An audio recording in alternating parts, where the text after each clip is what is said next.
First of all, I'm very impressed. I'm riding my bike with no hands. Guys, I think the novelty of online church is over.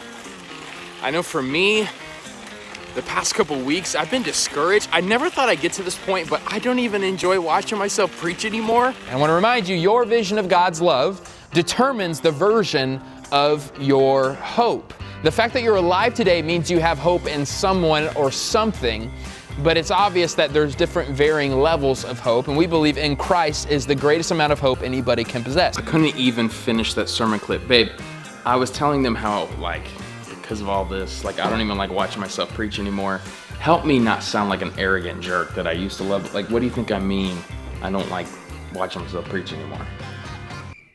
I feel like anyone who is on camera a lot, you just don't like the way, you just don't like watching yourself. I know, but I said I used to love it. What do you think I meant by that? You said that? Yeah. Well, I feel like if you wouldn't be a YouTuber if you didn't love it. If you just... Okay, I've never loved it, but now I loathe it.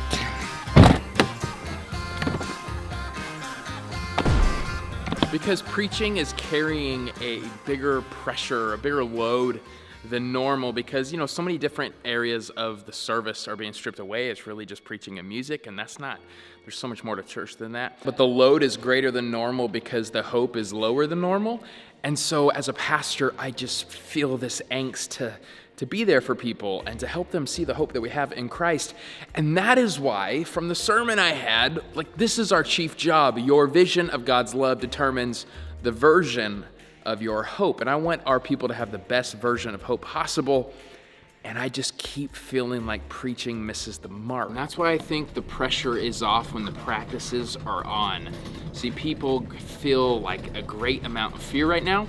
And the opposite of fear is love. And the way we access that love is to practice the way of Jesus. So how did you feel about the spiritual practices like fasting and meditation, some of the ones that you've never done before? How did you feel about them before? So the first time I heard Trey talk about them was when I first started at Passion Creek. And I have to say, I thought y'all were a little bit nutty. It's not anything that I'd ever talked about before, and especially in that perspective of these are practices, right? But really, I honestly, for an instant, I questioned, is this the church for me? Should I be leaving? Because I just started, but I'm glad I stuck it out.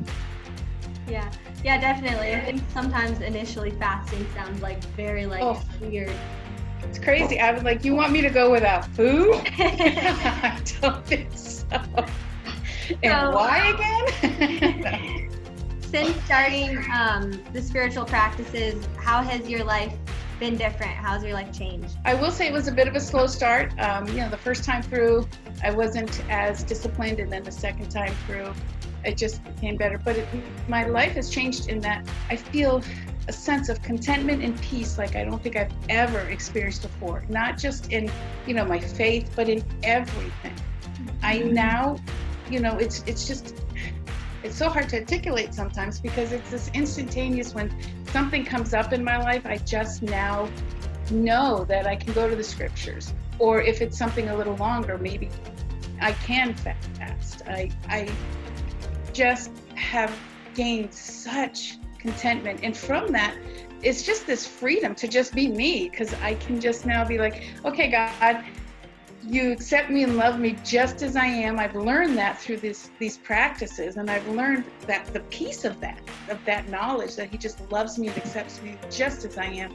So with that is the freedom to continue to be me and to continue to kind of grow and seek that presence that is just so special to me. And this testimony was it was perfect timing. It's exactly what I needed to hear. It just reminded me just the vision that we have is if your vision can't survive a storm, then it shouldn't be your vision when things are normal.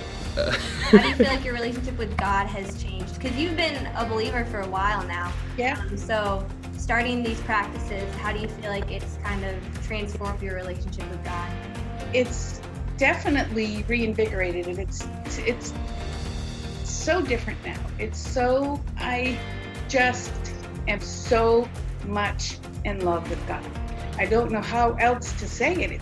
It's brought me to that place of like, wow, this is nothing I've ever experienced. And I love doing it because I am seeking the presence. And for me, that's what I've really gotten from a lot of this, and having been a part of Passion Creek for about 1.5 years now, is that I'm seeking the presence, and there's nothing better than that.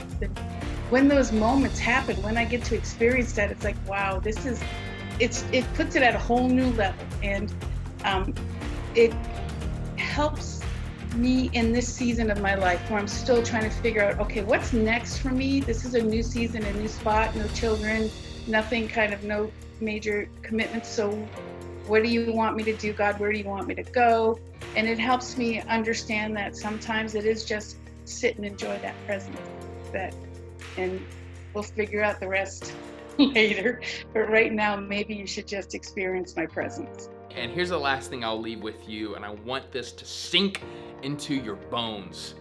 As leaders, we can either impress or empower, but only one will go sour.